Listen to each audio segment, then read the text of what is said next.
Nakakatawa na nga ang mukha ng kalaro mo, tapos tawa ka pa ng tawa sa iyong ginagawa. Kaya ayun, panay buga ng uling ang iyong kasama.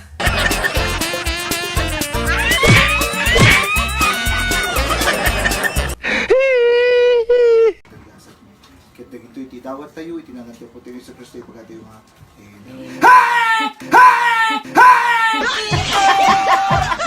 At yan ang mga kababalagang video na ating tatalakayin ngayon, mga kaibigan.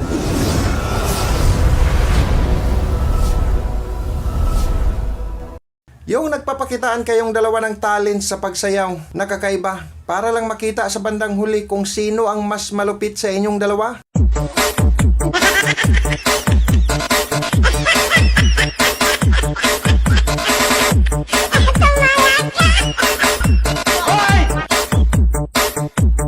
Oh, no.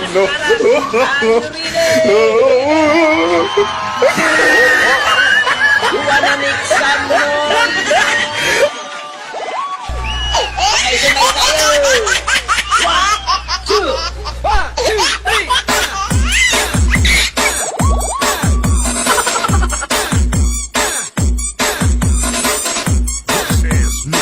3! My God.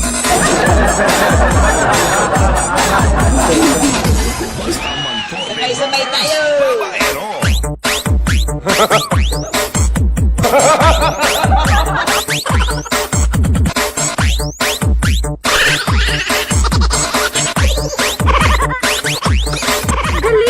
Gusto mo lang naman lagyan ng ketchup pero ayaw lumabas kaya naisipan mong ihampas.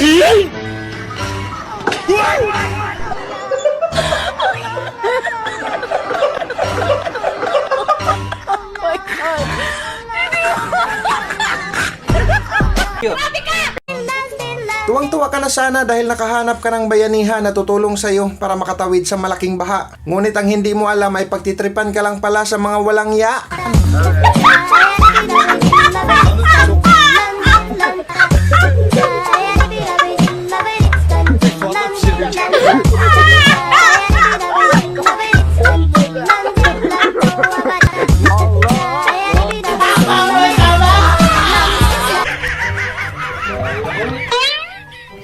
Excited na sana si Manong dahil pera na kaagad ang bumungad sa kanya. Ngunit ang hindi niya alam, ito pala ang magpapatibok sa puso niya.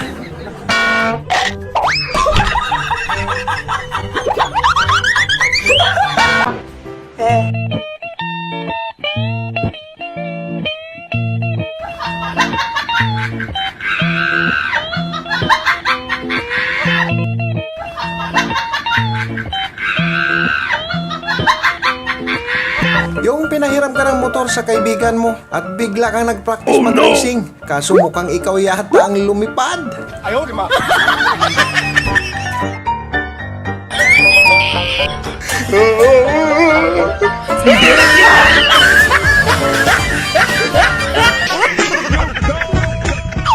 Kapag inabutan ka talaga ng gutom at hindi mo na kayang maghintay pa, kaya kahit sobrang init ay gusto mo pa rin bakbakin, magkakalaman lang ang iyong small intestine. I used to know her brother, but I never knew I loved her till the day she laid her eyes.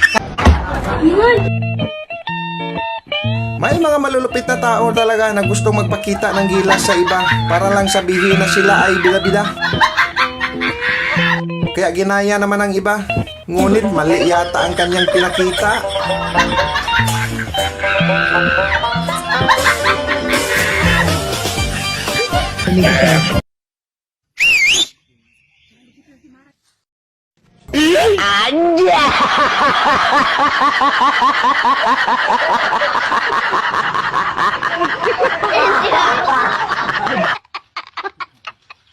Gwapo ka, iho.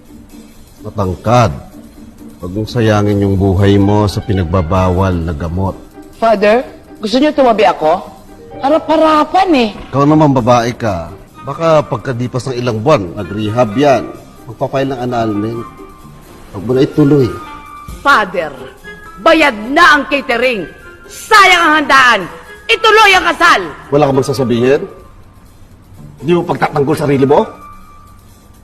Magpalit ka tayo ng pare. Magpalit kaya tayo na bride. Huh? Yun.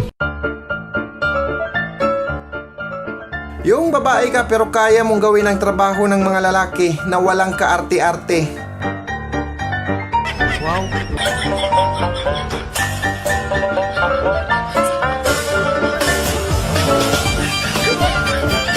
Gusto lang naman mag-enjoy ni ate sa kanilang party kahit ang mga lalaki ay panay ngiti.